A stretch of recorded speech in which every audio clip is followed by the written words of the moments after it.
राधे राधे। जय जय श्री राधे। श्री हरिवंश राधा वल्लभ लाल की जय हो। सभी संतों हरिभक्तों की जय हो। पूज्य गुरुदेव महाराज की जय हो। श्री हरिवंश महाप्रभु की जय हो। डोंगरी जी महाराज की जय हो।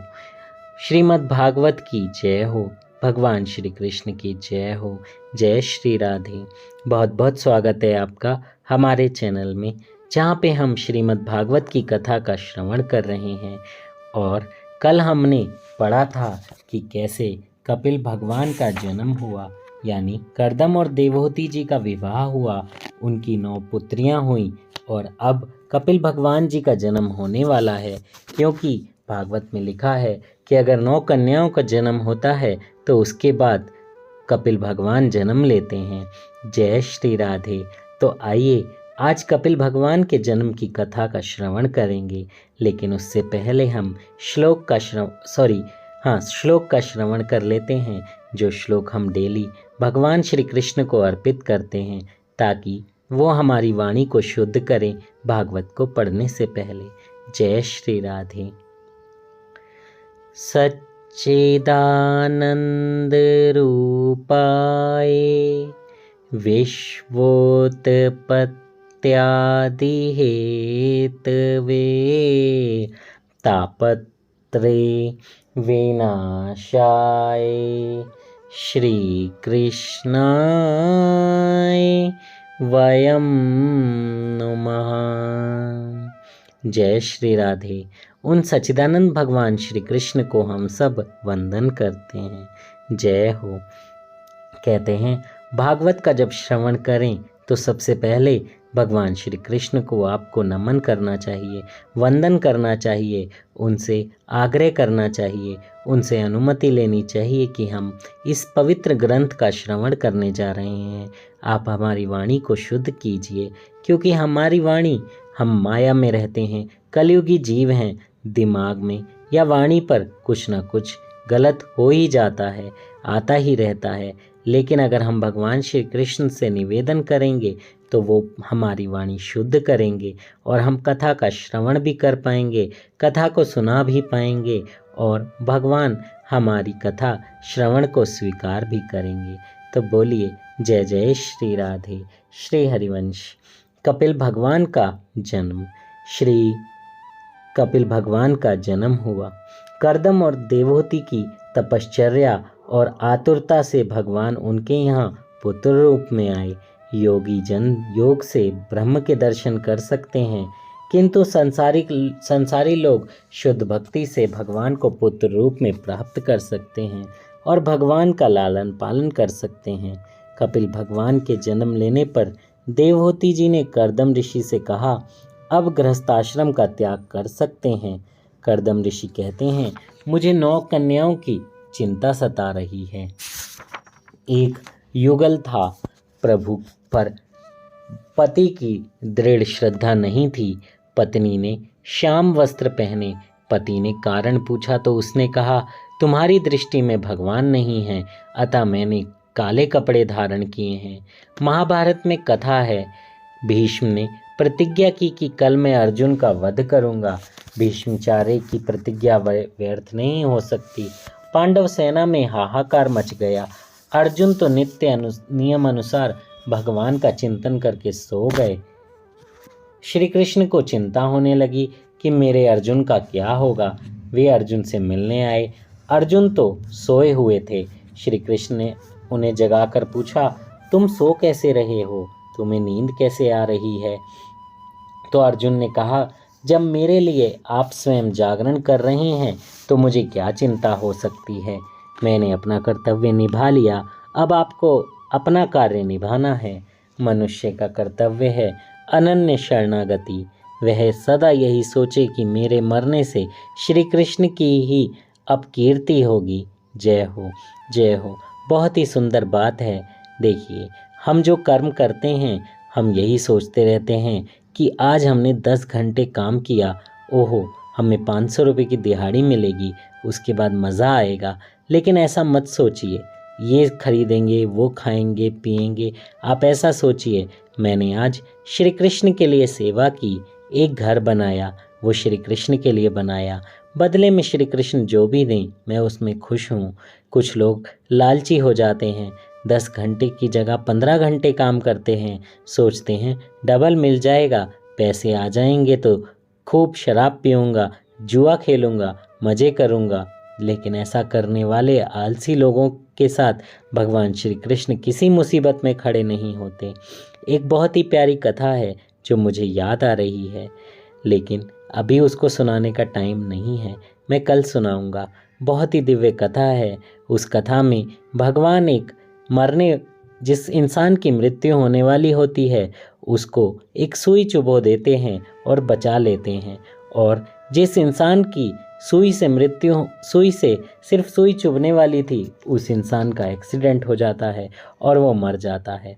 ये सारे हमारे कर्म ही हैं। अच्छे कर्म करेंगे तो भगवान हमारी मृत्यु भी बदल सकते हैं, वो हमें जीवन दान भी दे सकते हैं। लेकिन सिर्फ यही सोच में रखना है कि हम जो कर रहे हैं वो भगवान श्री कृष्ण को अर्पण है, वो भगवान श्री कृष्ण का है, हमारा नहीं है।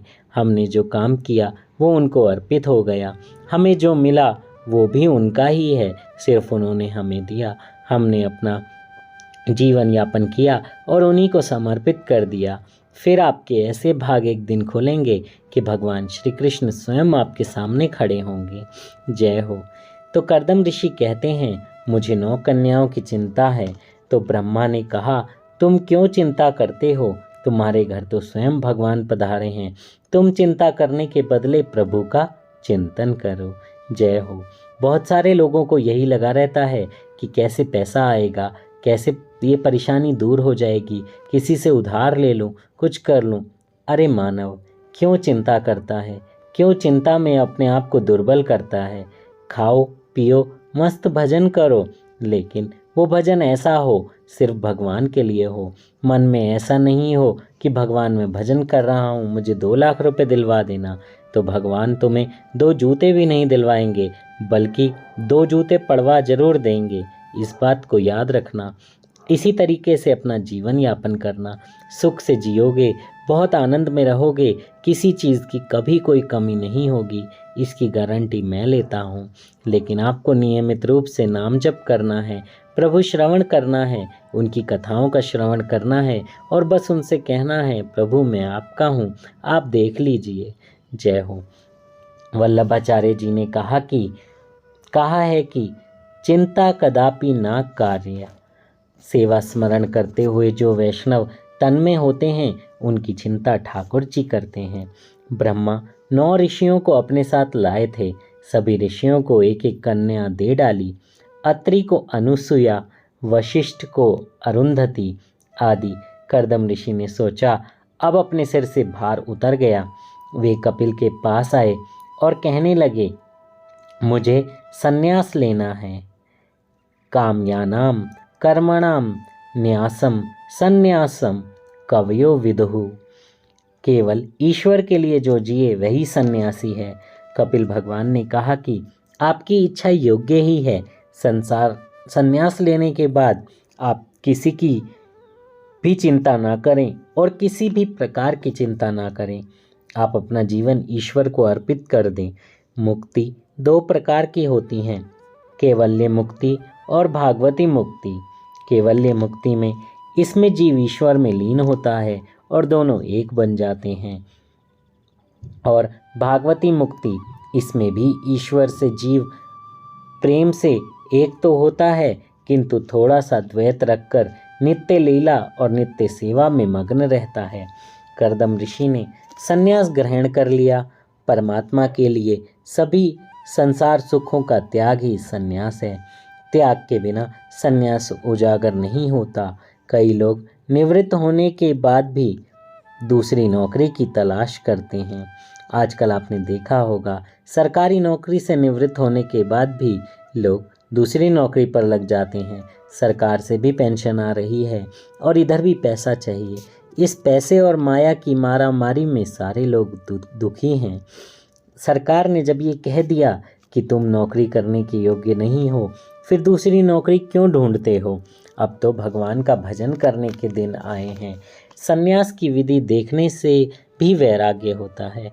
लेकिन आजकल लोग बचपन से ही भजन नहीं करते हैं।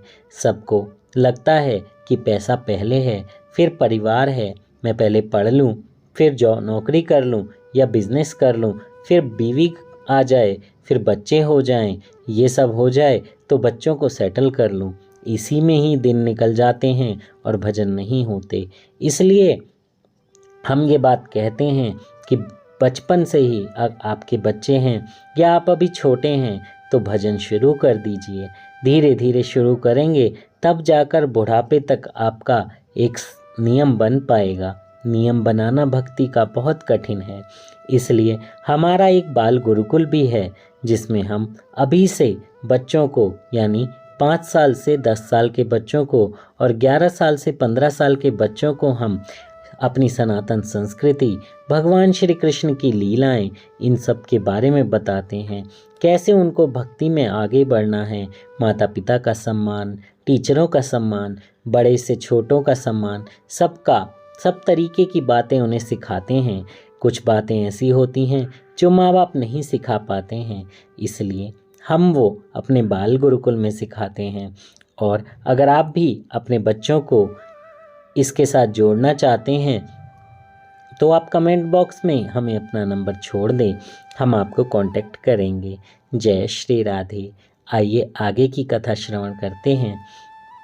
संन्यास की क्रिया में विरजा होम करना पड़ता है। देव, ब्राह्मण, सूर्य, अग्नि आदि की साक्षी में विरजा होम किया जाता है। फिर नदी में स्नान करके लंगोटी फेंक कर नग्नावस्था में निकलना पड़ता है। आदि नारायण का चिंतन करते करते करदम ऋषि को भागवती मुक्ति मिली। श्री कपिल गीता का आरंभ हुआ। प्रसंग दिव्य है। पुत्र माता को उपदेश दे रहा है। भागवत के इस महत्व के प्रकरण में 9 अध्याय हैं। कपिल गीता का प्रारंभ 25वें अध्याय से है। इसमें सांख्य शास्त्र का उपदेश है। 3 अध्यायों से पहले वेदांत का ज्ञान आता है और अंत में भक्ति वर्णन किया गया है। फिर उसके बाद संसार चक्र का वर्णन है। जय हो। जय श्री राधे। आज की कथा को हम यहीं विश्राम देते हैं। कल हम सुनेंगे कि कैसे देवहूति जी ने प्रश्न किए और भगवान कपिल ने उन प्रश्नों के उत्तर दिए और अपने माता की जो शंकाएं थी उनका समाधान किया। बहुत ही दिव्य प्रसंग आगे आने वाले हैं। आप एक भी वीडियो मिस नहीं कीजिएगा, सारे सुनिएगा, पूरे सुनिएगा, क्योंकि भगवान तभी प्रसन्न होते हैं जब आप कथा का पूरा श्रवण करते हैं, आधा नहीं। तो बोलिए भगवान श्री कृष्ण की जय हो। सभी संतों हरिभक्तों की जय हो। आज के आनंद की जय हो। जय श्री राधे। श्रीमद् भागवत ग्रंथ की जय हो। जय श्री राधे। श्री हरिवंश। कथा कहने में मुझसे कोई त्रुटि हुई हो तो मुझे क्षमा कीजिएगा। जल्दी से चैनल को सब्सक्राइब करके बेल आइकन भी दबा दीजिए। जय श्री राधे।